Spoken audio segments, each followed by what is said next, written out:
नमस्ते दोस्तों। और आप लोग कैसे हैं आज? मैं ऐसा करता हूँ कि आज का दिन आपका काफ़ी बढ़िया होगा। आज मैं कुछ ऐसे टॉपिक के बारे में बात करना चाह रहा हूँ या करने जा रहा हूँ। अगर मैं बात करूँ तो war trophy and exhibition of arms in educational institution like IITs, central universities. आजकल एक नया ट्रेंड है, नया क्या, आफ्टर 90s या 70s हम देखें जितने भी वार हमने नेबर कंट्री से जीते, तो हमने जो वार ट्रॉफी जिसको हमने बनाया, जैसे टैंक्स हो गई, मशीन गन्स हो गए, इन सब को हम अलग अलग पब्लिक प्लेसेस पे इस्टेब्लिश करते चले गए। चाहे वो किसी एजुकेशनल इंस्टीट्यूट में हो, आप किसी भी एजुकेशनल इंस्टीट्यूट में अगर जाएंगे, प्रोमिनेंट कोई एजुकेशनल इंस्टीट्यूट है अगर, लाइक किसी अर्बन सिटी में, तो आप देखेंगे वो बड़े से टैंक्स मिल जाएंगे आपको। या फिर किसी चौराहे पे आप जाएंगे तो आपको कुछ जेट मिल जाएंगे, कहीं आपको फाइटर जेट मिलेंगे। इवन आपको एंट्रेंस गेट पे कई ऐसे एजुकेशनल इंस्टीट्यूट्स हैं जिनके एंट्रेंस गेट पे आपको टैंक्स मिलेंगे।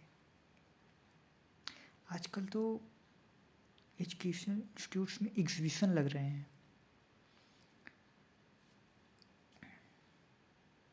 वो भी वार ट्रॉफी के, आर्म्स के। सोचिए, गांधी का देश, गांधी जी से अहिंसा, नॉन वायलेंस फिलॉसफी में बिलीव करने वाला इंसान, ये हमारा पूरा देश ड्यूरिंग फ्रीडम मूवमेंट से लेके अब तक गांधी की आइडियोलॉजी को हम कहीं ना कहीं फॉलो करते आए हैं। और इस गांधी के देश में हम वार ट्रॉफी और इसकी बात करें, अगर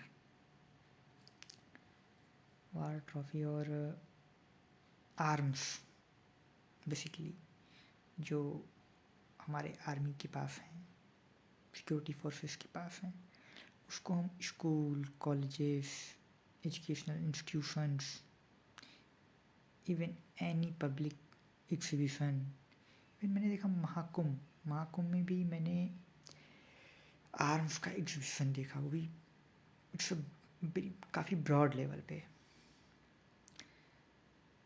तो मुझे ऐसा लगता है कि हम एक सिविलाइज्ड सोसाइटी के तौर पे क्या आर्म का एग्जीबिशन होना चाहिए? तो कुछ लोग कहेंगे हाँ होना चाहिए, कुछ लोग उस पक्ष में तर्क देंगे नहीं होना चाहिए। अच्छा, जो लोग ये कहते हैं कि हाँ होना चाहिए, तो उनके अगर कुछ तर्क हम सुने तो वो ये कहेंगे कि हमारी जो आने वाली जनरेशन है, ये जो जनरेशन्स हैं, जो बच्चे हैं और जो पब्लिक है, सिविलियंस, उनको हम इन टेक्नोलॉजी के बारे में अवेयर कराएं, हमारे आर्म्स के बारे में अवेयर कराएं। सोचिए, एक ऐसी जनरेशन जो पहले ही फॉल्स डेवलपमेंटल ट्रॉमा से गुजर रही हो, चाहे वो फॉल्स इंफ्रास्ट्रक्चरल डेवलपमेंट आप देख लें, इन्वायरमेंटल डिफास्टेशन देख लें आप, क्लाइमेट चेंज आपके सामने है, वेदर पैटर्न चेंज आपके सामने दिखाई दे रहा है। उसके बाद भी हम अभी क्या दिखाना चाहते हैं अपने यूथ को? वार, आर्म्स, टैंक्स, इसकी टेक्नोलॉजी बताना चाहते हैं। हम गांधी के वैल्यूज़ पर बात नहीं करना चाहते एजुकेशन इंस्टीट्यूशन में। शायद वो गांधी जयंती के दिन हम गांधी जी को याद कर लेते हैं, कुछ लोग माला चढ़ा देते हैं और 2-3 की नोट स्पीकर आके अपनी स्पीच दे देते हैं कि ये देश हमारा गांधी का है, हम गांधी को फॉलो करते हैं। साहब, अगर आप गांधी को फॉलो करते तो हमारा जो सेल्फ सस्टेनिंग विलेज था वो आज ख़त्म कैसे हो जाती। उसकी जो अवधारणा है, उसकी जो मूल भावना है, उसकी जो वैल्यू है, वो आज आपको विलेजेस में दिखाई देती है। शायद कम हुआ है। पहले जो विलेज सेल्फ सस्टेन हुआ करता था, मार्केट डिपेंडेंट विलेजेस हमारे यहाँ नहीं थे। हमारे विलेजेस का अपना निश था, अपनी मार्केट थी, वो इंडिपेंडेंट थे, ग्लोबल इम्पैक्ट नहीं था उनके ऊपर। चाहे वो आप डे टू डे लाइफ में आप फूड देख लें, सारे फूड उनके नियर अबाउट एग्रीकल्चर फील्ड से कलेक्ट कर लिए जाते थे, उसे वो यूटिलाइज करते थे। या फिर अगर कोई रोप की रिक्वायरमेंट पड़ी तो वो भी उनके एग्रीकल्चरल लैंड में ग्रो करती थी, उसको वो प्रोसेस करते थे, फिर उसको रोप बनाते थे, बेड्स बनाते थे, चारपाई जिसे कहते हैं, उस रोप की हेल्प से और टिम्बर यूज़ करके। आज आप देखेंगे आने वाली जनरेशन चारपाई यूज़ नहीं करती है, यूज़ करना तो दूर, उसे बनाना भी नहीं जानती है। उसको बड़े ही, उसको क्या बोलते हैं, एक टर्म है कौतूहल के तरीके से देखते हैं। अरे ये चारपाई है, मतलब उसको ऐसे एग्जीबिशन लगाया जाता है कि ये चारपाई हुआ करती थी। और गांधी के थॉट्स, गांधी के देश में सोचिए, IIT NIT सेंट्रल इंस्टीट्यूट में आप आर्म्स का एग्जीबिशन लगा रहे हैं। क्या मैसेज आप देना चाहते हैं यूथ को, या सोसाइटी में क्या मैसेज फ्लोट करना चाहते हैं आप? आर्म्स टेक्नोलॉजी अवेयर करना चाहते हैं? मतलब क्या हमारे यहाँ फिलोसफर्स गांधी, अंबेडकर, आचार्य नरेंद्र देव, धर्माधिकारी जैसे लोगों की कमी पड़ गई, जो हम आर्म एग्जीबिशन लगाने पड़ रहे हैं।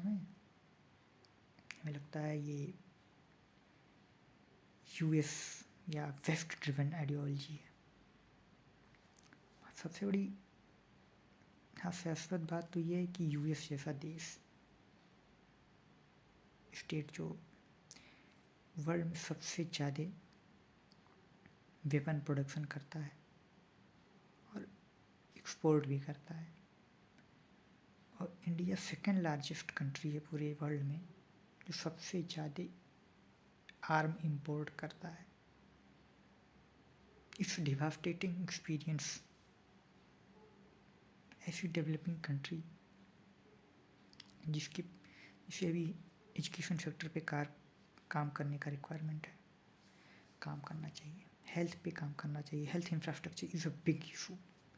सोचिए कोविड आया, हमने देख लिया कि हमारे प्राइमरी हेल्थ केयर सेक्टर का क्या हाल है, हमने क्या लर्निंग, क्या आउटकम्स लिया उसमें, जो भी आउटकम निकल के आया, क्या उस पर हमने बैठ के कभी कलेक्टिव कॉन्शियसनेस हमारा कुछ बना?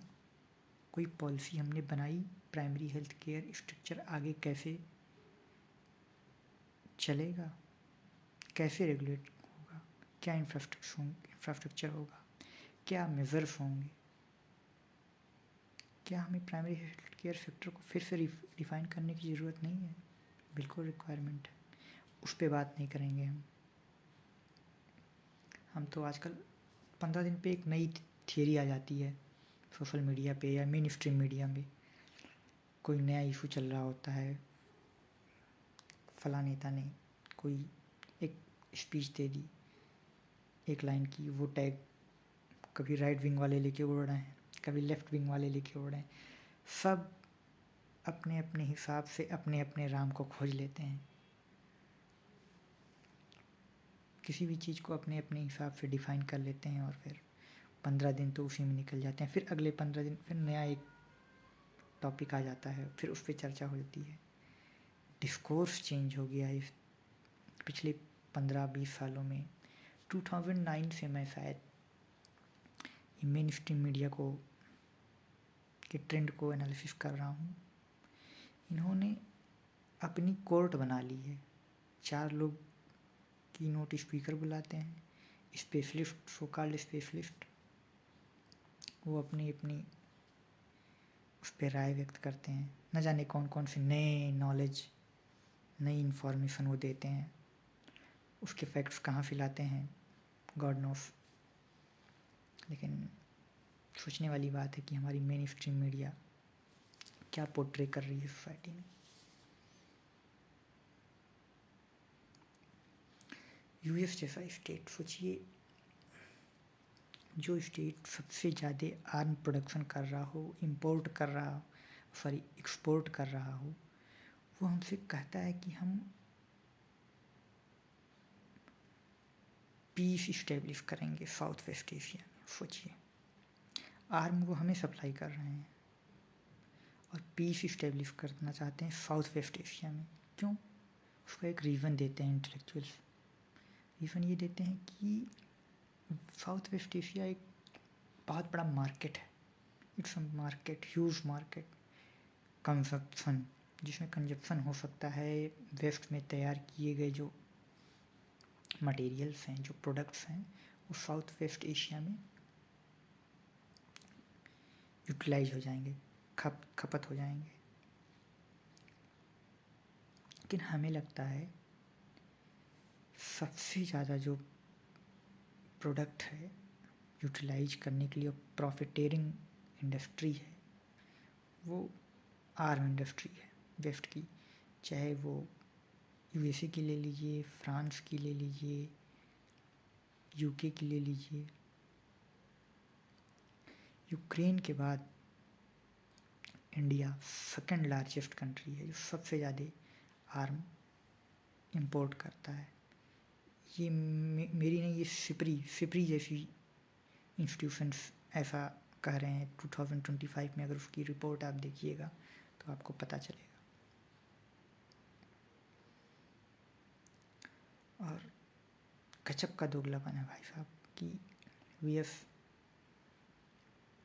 पीस इस्टेब्लिश करने की बात करता है। मतलब हिपोक्रेट को भी शर्म आ जाए, जो बेचारा एनिमल है, कि अरे ये तो हमसे भी एडवांस निकल गए साहब, इतना तेज एवोल्यूशन कैसे हो गया।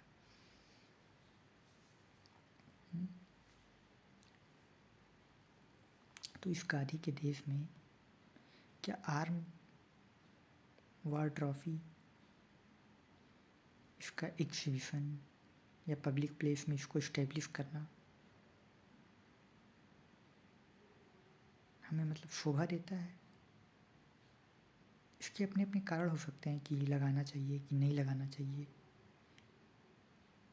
लेकिन इस पर एक बार कंस्ट्रक्टिव डिस्कशन होना चाहिए कि हम आगे क्या करना चाहते हैं। कुछ लोग कहेंगे नहीं जी, हमने वार लड़ा तो उसको याद करने के लिए, या फिर उसकी गरिमा, उसके गौरव को बनाए रखने के लिए, हमें अपने आने वाले यूथ को याद दिलाने के लिए, समझाने के लिए इन चीज़ों को करना पड़ता है। लेकिन क्या आर्म दिखा कर के ही हम अपने यूथ को अपने युद्ध का गौरव याद दिलाएं? मतलब युद्ध पे भी गौरव करना चाहिए। वार भी प्राउड करने वाली चीज़ है ह्यूमैनिटी में। चाहे आप यूएस से वार कर रहे हों, पाकिस्तान से कर रहे हों, या खुद से कर रहे हों, वार ह्यूमैनिटी में एग्जिस्ट ही नहीं करना चाहिए। Peace is a need of the society, not a option. Okay.